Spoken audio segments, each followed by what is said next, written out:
What is up, defects? Doing something new today, reviewing some comic books, but first,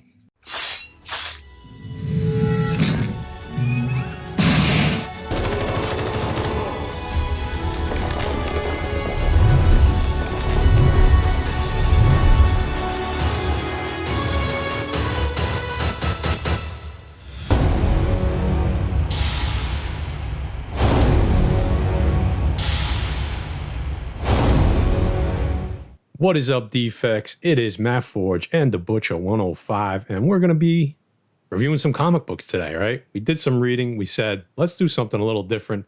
We're going to give this a try. Not as much as a breakdown as you guys saw when we did King in Black, but more of just like a general overview. Couple of little spoilers here and there, but not just more of a review. So, before we get into the books that we read this week, as always, if you could hit the thumbs up, subscribe to the channel, hit the notification bell so you know when the content comes out. Throw a comment in the comment section. Of course, share the channel. We want to get it out there to the people. So, also, guys, 1,500 giveaway coming up. There'll be a link at the end of this video. So make sure you watch this video first and then go over and enter the 1,500 giveaway. We'll talk about that later. So, let's get into the books. All right, guys. You guys are always asking us for DC. People were hating on us because we weren't like a Future State. So we said, let's give Future State a shot. So we're going to start this week off with The Next Batman #1 by John Ridley and art by Nick Darrington. The Butcher, tell the people, and I want to know too, what'd you think of this book? all right, so I'll tell you what, this book it was an $8 book, and it got broken down into 3 separate stories. The only story I liked was the actual Future State Batman. I'm with you there. Which was Tim Fox, and I thought it was a good read, man. You got the magistrate that's running Gotham City now. I think it takes place 5 years from the present day. So there's no masked superheroes allowed. There's no masked villains around. If the magistrate comes after you if you're wearing a mask. You got Batman running around tearing shit up. He's actually pulling masks off criminals so they don't get killed by this magistrate police force. Yep. I thought it was pretty good, man. There was a little side story in there about some kids basically getting jumped into this Bane gang. The Banetinos. The Banetinos. They had to kill someone to get in.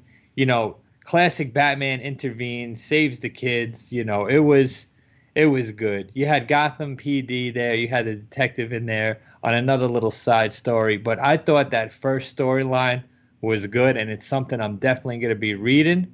As far as the Outsiders went and that Arkham story, wasn't feeling it. I wish they just did 3 separate, Tim Fox stories, but that's the direction they went in. So you know what? I'm going to give it another shot next month, man. Yeah, so basically I agree with everything that Jay said so far. So I'll just say The Outsiders was okay.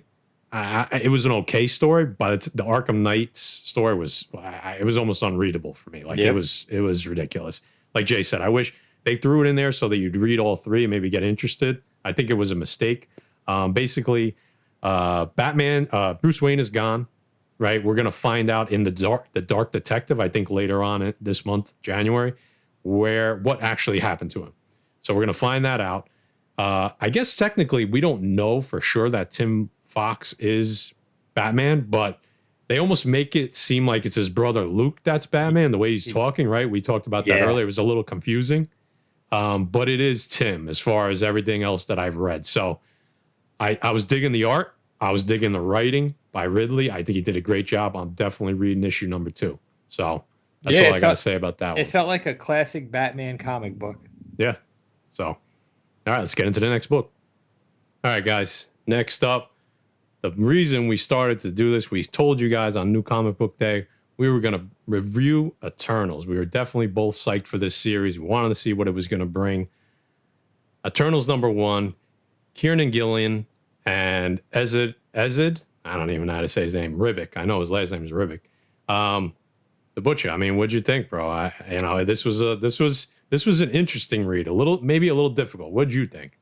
It was slow, man. I was expecting something totally different, but I get what they're doing here. They're starting it slow. They're giving you a little bit of the background story. All the Eternals died off. They're bringing them back. I believe Icarus was the last one to be bought back. The dialogue between him and was it Sprite? Sprite. Yeah, Yeah. was pretty cool. They went back and forth. Like I said, it didn't explain too much. The ending, though, holy smokes. So I think this is going to be a slow burn. I do think the first issue was, so for me, but I do think they're building something big here. And like we all know, guys, the movie's coming out. They had to drop the comic book series. They had a ton of time to write this story. So I think Gillian's going to do something big time with this. But like I said, it's just getting there that's going to be the tough part. Right. You want a little Matt Forge breakdown? Let me get a little Matt Forge breakdown. Do we need a Matt Forge breakdown on this one? Because it was a little complicated. Me and Jay talked about this. So if you want to be surprised, I'm going to break down the issue, not the whole thing, but just kind of give a little spoilers away here and there. So basically, coming in, I think me and Jay are both coming into this as not readers of the original Eternal series, right? Any of them, right, Jay? Have you read any of them? None of them. Okay. So I think it was I'm not sure if this book was supposed to be released right before Eternals, right after Eternals. I'm thinking right after, to kind of give you a little bit better feel of the characters and to go along with the movie. I'm talking about releasing the movie in the MCU. So I think the timing was thrown off by everything with COVID. So basically, I think they put like a new spin on it, right? And basically, the Eternals, we find out they've been around for millions of years, and any time they die, they just get recreated essentially by this. Celestials made this machine. They just call it the machine and the exclusion that basically just reanimates any of the Eternals. And they almost talk about it in like computer terms, like backups of their memory, storage. They talk almost like computer related, right? So they almost have like a little computer-esque feel to them, even though they have human form. So basically, you got Icarus, who's probably going to be the main character, right, Jay? I think we can agree on that. That's what it's looking like. Right. And you get introduced to Sprite, who seems to be a troublemaker, very powerful, has definitely created some havoc in the past. I'm sure they're gonna clue into that along the way. And basically, you find out that one of their main jobs is to handle the deviants that get out of hand, right? The deviants that become bad, like really bad, they wipe them out. And basically, you get a murder, right? Zurus, who's like the supreme Eternal, has been murdered, and that's kind of how the book ends. And Icarus and Sprite, who seem like they have like it's a good. I like the interaction between them, right? Yeah, that's what kept me going. You know what? Yeah. That's what kept me going throughout the whole comic book. Just building them. It seems like those two characters are going to be the two main characters, and just the dialogue between the both of them. It seems like going forward, these are the two characters that are going to matter most. Yeah, and I think they basically go to it's crazy. They show on the map like all the places that the Eternals have, whether it's the reanimation center, Exelon, which is a South Pole. They do a big map. So they go to this place, Titanos. And as soon as I saw Titanos, I just had a feeling in my brain. I was like, we're going to see why am I drawing? We're going to see Thanos. And sure enough, the last page, boom, he comes out. So that got me excited for book 2. So I think we're going to both pick this up. We're going to keep making sure that we do these reviews on the days Eternal come out, because like Jay said, I think this is going to be a slow burn. It's just going to get better and better. All right, guys, we love Venom, so it wouldn't be a comic book review day with the defects if we weren't doing Venom number 32. Donny Cates, Ryan Stegman. Jay, this is your baby, so take it away. Guys, we all know where King in Black number 2 left off. Eddie Brock no longer with us. The start of this book is his descending into hell, guys, is the only way I could describe it. He starts hearing a voice, and who is it? It's Rex Strickland. We knew he was coming back, guys. If you've seen the covers, we knew Rex wasn't done. So Eddie finally falls to the ground. He's in, would you call it the hive, Matt? He's basically part of the hive now. He's in the hive, essentially. Yeah, so he's in the hive. Rex is basically telling him how things go in the hive. The thing with Eddie is as a human, he's been bonded with a symbiote longer than anybody else. So he's kind of like the strongest entity in this hive. and he's thinking he's coming back. He has visions of himself in the hospital with Dylan crying over him.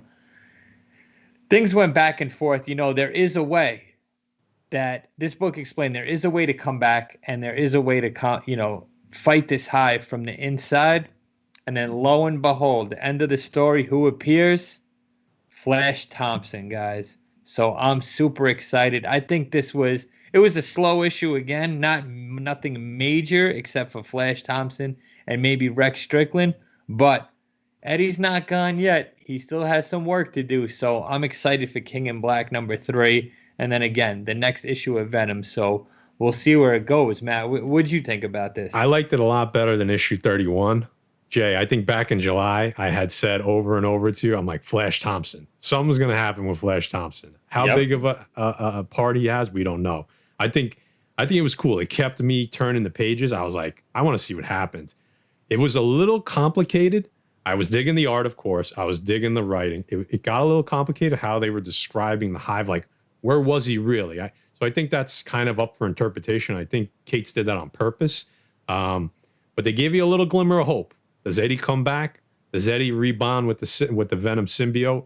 We're going to find out, but it was a great issue. Read it. Get into this King in Black series. You won't be disappointed. The whole arc, you won't be disappointed. I can't wait for the next few issues. Next up, we got another King in Black tie-in. We got to get them all out of the way. Right, Jay? This one we were excited for. Return of the Valkyries, #1. Jason Aaron. And you got Granbeck or something like that as the artist. I never heard the artist's name, so I apologize. Maybe I'll write it on the screen. It was confusing to say. Jay, tell us what you thought about this one. Man, I was super excited for this book because, one, they were teasing that the Sentry would be in it, and two, because it's Jason Aaron. And guess what, guys? I was completely wrong. This was terrible. Terrible. I thought it was corny. I thought it wasn't. It was probably one of the worst books that Jason Aaron wrote. Highly disappointed, guys. Go check it out. I was just expecting a lot from this. Hopefully issue 2 picks up. I will read issue 2 now that I read issue 1, but the way they portrayed the Sentry was terrible, and I just wasn't feeling Jane Foster. Not for me, guys. Guys, the read was horrible. I'm very disappointed by Jason Aaron, but I'm hoping, like Jay said, that issue 2, we both said that we thought that this was going to be important. It could be a reboot of Sentry. It could be a way to get Sentry back. The one important thing that happens in this book, and it could, in the future, this could be a key. We get introduced to the Valkyrie that is supposed to be Tessa Thompson's character in the MCU. We don't really get her name. We get like some random shit about her, but her first appearance is in this book. So it's definitely supposed to be Tessa Thompson's character. You got to, I'm not, I was going to say, Jay, you know what I was just about to say, but we'll leave it at that. Disappointing. Listen, guys, there's a little bit of girl on girl action in there. That was the best part of the comic book. So let's not beat around the bush here. Pause. So issue 2, looking forward to, because I think it has some importance with Sentry, but issue 1 was rough. So throw this one in the fucking bathroom for this week. Guys, another Donny Cates book, but a lot of people are reading this. We got Thor #11, Donny Cates, Nick Klein, the artist. I was feeling the art. I like Nick Klein's art, and I love Donny Cates' writing, but Jay, I was a little disappointed by this book. What did you think? I was disappointed too. Well, I can't say disappointed, but we're halfway through the story arc, right? And we have an opposite side of Donald Blake now. We have him sitting down, eating dinner with Jane Foster. She's wondering what happened to him, where he's been. She notices that he changes a little bit. And that was basically the whole book, guys. Thor doesn't make an appearance in it. He doesn't make an appearance in it. It's quick. basically it's one page, I think. One page, yeah. Quick. It's Donald Blake eating dinner, talking to Jane Foster. I'm hoping the last 3 issues really take off, because, guys, I'm wondering, where is Thor? You know he's going to appear in King in Black, but this is another story arc that's a little bit slow.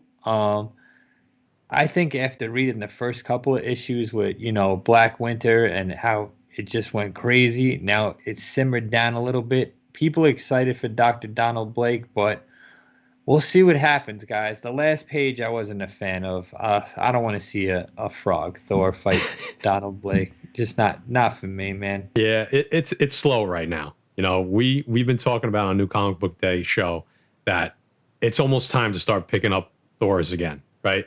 I mean, I think you can't not pick it up at this point because it's about to pop. Like, this is what Donny Cates does. He lulls you to sleep and then he hits you with a hook that you don't see coming.